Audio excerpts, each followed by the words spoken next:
وَلَقَدْ يَسَّرْنَا الْقُرْآنَ لِلذِّكْرِ فَهَلْ مِن مُدَّكِرٍ۔ السلام علیکم ورحمۃ اللہ وبرکاتہ۔ بسم اللہ الرحمن الرحیم۔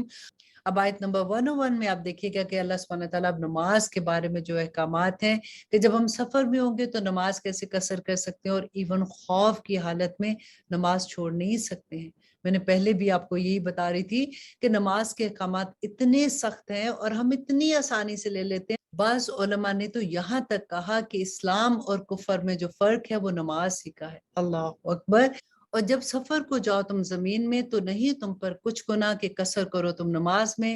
بشرط یہ کہ تم کو خوف ہو کہ ستائیں گے تم کو وہ لوگ جنہوں نے کفر کیا، بے شک کفار ہیں تمہارے دشمن کھلے، اور اے رسول جب تم موجود ہو ان کے درمیان پھر پڑھانے لگو ان کو نماز تو چاہیے کہ کھڑا ہو ایک گروہ ان میں سے تمہارے پیچھے اور لے رکھیں وہ اپنے ہتھیار، پھر جب وہ سجدہ کر چکے تو چاہیے کہ وہ ہو جائیں تمہارے پیچھے، اور آج گروہ دوسرا نہیں پڑھی جنہوں نے نماز، پھر وہ ادا کرے نماز تمہارے ساتھ، اور چاہیے کہ لے رکھیں وہ اپنے ہتھیار بچاؤ کے لیے۔ دیکھیے کتنا بڑا حکم ہے، یہ میدان جنگ کی بات ہے کہ جس وقت سامنے دشمن ہے اور وہ لڑائی کے وقت میں بھی نماز کا ٹائم ہو گیا ہے، تو نبی صلی اللہ علیہ وسلم کو کیا حکم ہے کہ آپ نماز کے لیے کھڑے ہو جائیں۔ ایک گروہ آدھے لوگ جو ہیں وہ نبی صلی اللہ علیہ وسلم کے پیچھے نماز پڑھیں گے، ایک سجدے میں جائیں گے، وہاں 2 سجدے کر کے واپس قیام کی طرف آئیں گے تو واپس جائیں گے، اور وہ جا کے کھڑے ہوں گے تو دوسرا گروہ آ کے دوسری رکعت پڑھے گا۔ دیکھیے کتنی بڑا حکم ہے۔ ایسی جب آیات ہم پڑھتے ہیں تو پھر ہمیں اور بھی ڈر لگتا ہے، اور ہم اور بھی ہمارے اندر خشیت آتی ہے۔ اللہ سبحانہ تعالیٰ کرے کہ ہم اسی طرح سے اللہ کے احکامات پہ عمل کرنے والے بن جائے، آمین ثم آمین۔ اور آگے دیکھیے اللہ سبحانہ تعالیٰ فرماتے ہیں، چاہتے ہیں وہ لوگ جنہوں نے کفر کیا کاش غافل ہو جاؤ تم اپنے ہتھیاروں سے اور اپنے سامان سے تو کر ڈالے وہ تم پر حملہ یکا یک، اور نہیں کچھ گناہ تم پر اگر ہو تم کو تکلیف بارش کے سبب، یا ہو تم بیمار کے اتار رکھو اپنے ہتھیار اور کر رکھو اپنا بچاؤ، یقیناً اللہ نے تیار کر رکھا ہے کافروں کے لیے عذاب ذلت کا۔ پھر جب تم ادا کر چکو نماز تو ذکر کرو اللہ کا کھڑے اور بیٹھے اور اپنی کروٹوں پر۔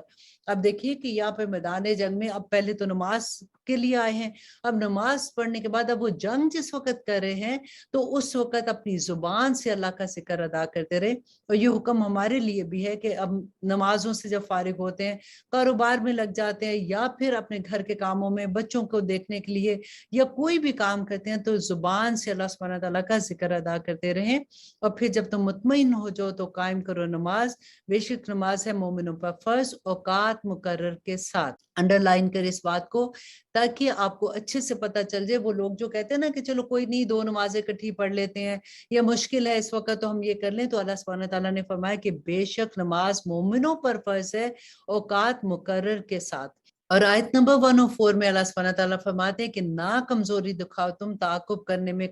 کافر قوم کے،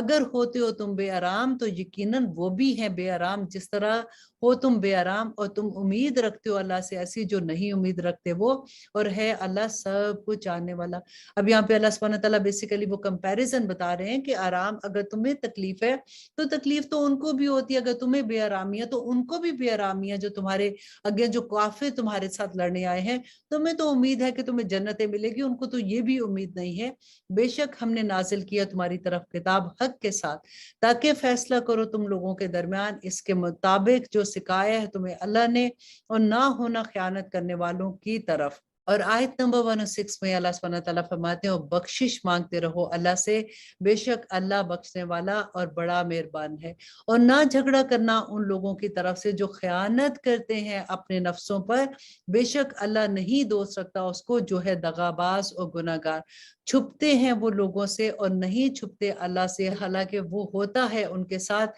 جب وہ مشورہ کیا کرتے ہیں راتوں کو، اس بات کے نہیں پسند کرتا وہ جس بات کو، اور ہے اللہ اس کا جو وہ کرتے ہیں احاطہ کیے ہوئے۔ اور آیت نمبر 108 میں اللہ سبحانہ تعالیٰ فرماتے ہیں کہ یہ ہو وہ لوگ جو تم جھگڑا کرتے ہو ان کی طرف سے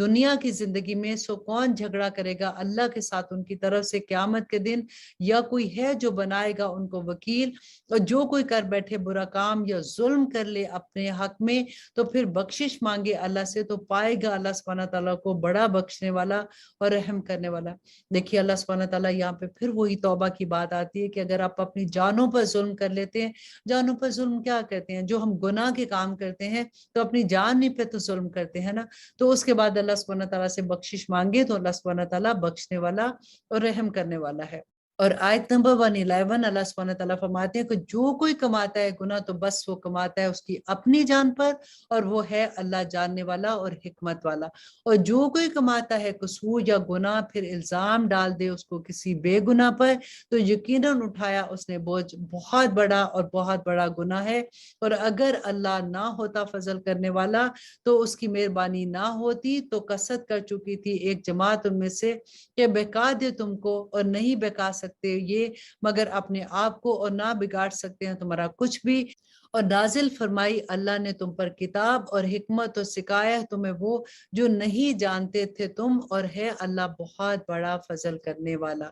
اور آیت نمبر 114 میں اللہ سبحانہ تعالیٰ فرماتے کہ نہیں ہے بھلائی اکثر ان کے خفیہ مشوروں میں سوائے اس کے جو حکم دے صدقے کا یا نیک بات کا یا اصلاح کا لوگوں کے درمیان، اور جو کوئی کرے گا ایسا تلاش میں اللہ کی رضا کے تو ہم اس کو دیں گے ثواب بہت زیادہ۔ اب یہاں پہ دیکھیے اللہ سبحانہ تعالیٰ نے ایک بہت خوبصورت اصول بتایا کہ جو ایسے لوگ ہیں نا جو کانوں میں باتیں کرتے ہیں، اس کا اللہ سبحانہ تعالیٰ نے منع کیا، اور وجہ بھی کیا ہوتی ہے کہ اس سے غلط فہمی ہوتی ہے۔ اگر آپ دیکھیں کہ اکثر ہوتا ہے کہ آپ ایک ٹیبل پہ بیٹھے ہوئے ہیں تو کوئی دوست دوسرے کے کان میں مسلسل باتیں کر رہی ہے تو دوسرا بڑا انکمفرٹیبل فیل ہوتا ہے۔ تو اللہ سبحانہ تعالیٰ فرماتے ہیں کہ ایسی باتوں میں کوئی بھلائی نہیں ہوتی ہے، بلکہ الٹا لوگوں کے اندر غلط فہمیاں پیدا ہو جاتی ہیں۔ تو لیکن اگر کوئی ایسی بات ہے کہ کسی کی ہیلپ کرنے کے لیے یا صدقہ کسی کو دینا ہے، یا ایسی بات ہے جو آپ آرام سے کرنا چاہتے ہو، تو اللہ سبحانہ تعالیٰ تمہارے دلوں کے حال جانتا ہے، تو ایسی بات تم کر سکتے ہو۔ اور جو مخالفت کرے رسول کی اس کے بعد جبکہ ظاہر ہو چکی اس کے لیے ہدایت، اور چلتا ہے وہ خلاف مومنوں کے راستے کے،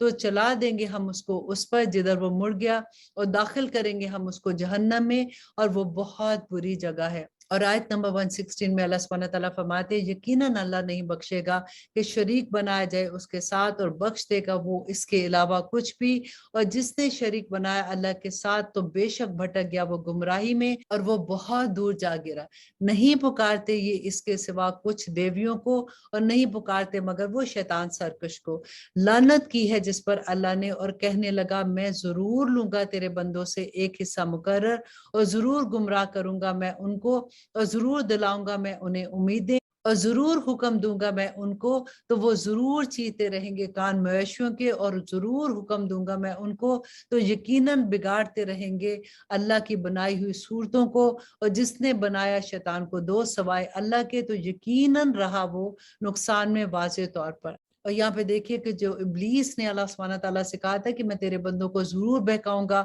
میں ان کی صورتیں بھی بگاڑ دوں گا، اور وہ یہ کریں گے سارا کچھ، جیسے کان چیرنے کا تھا کہ ہم نے پہلے پڑھا تھا نا کہ وہ کیا کرتے تھے کہ اپنے جانوروں کے کان چیر دیتے تھے، اس وجہ سے کہ یہ جانور جو ہیں یہ خاص اللہ کے لیے ہیں اور ان کو کوئی ذبح نہیں کرے گا، جبکہ اللہ سبحانہ تعالیٰ نے اس کو حلال کیا ہوا ہے کہ ہر وہ چیز جو اللہ سبحانہ تعالیٰ کے حکم کے مطابق ہے اس کے اگینسٹ کرواؤں گا۔ تو اللہ سبحانہ تعالیٰ فرماتے ہیں کہ جو شیطان کو اپنا دوست بنا لے گا وہ دوزخ میں جائے گا، اور اس کے لیے بڑا زبردست عذاب ہے۔ وعدہ دیتا ہے وہ ان کو اور امیدیں دلاتا ہے انہیں، اور نہیں وعدہ دیتا انہیں شیطان مگر دھوکے کا۔ یہ وہ لوگ ہیں جن کا ٹھکانہ ہے جہنم، اور نہیں پا سکیں گے وہ وہاں پہ کوئی بھی راہ فرار۔ اور آیت نمبر 122 میں مومنوں کے لیے خوشخبری ہے کہ وہ لوگ جو ایمان لائے اور کرتے رہے نیک اعمال داخل کریں گے ہم ان کو جنتوں میں، جاری ہیں جن کے نیچے نہریں، رہیں گے وہ ان میں ہمیشہ۔ وعدہ ہے اللہ کا سچا، اور کون ہے زیادہ سچا اللہ سے بات میں؟ نہیں ہے تمہاری آرزوؤں پر نجات، اور نہ ہی آرزوؤں پر اہل کتاب کی،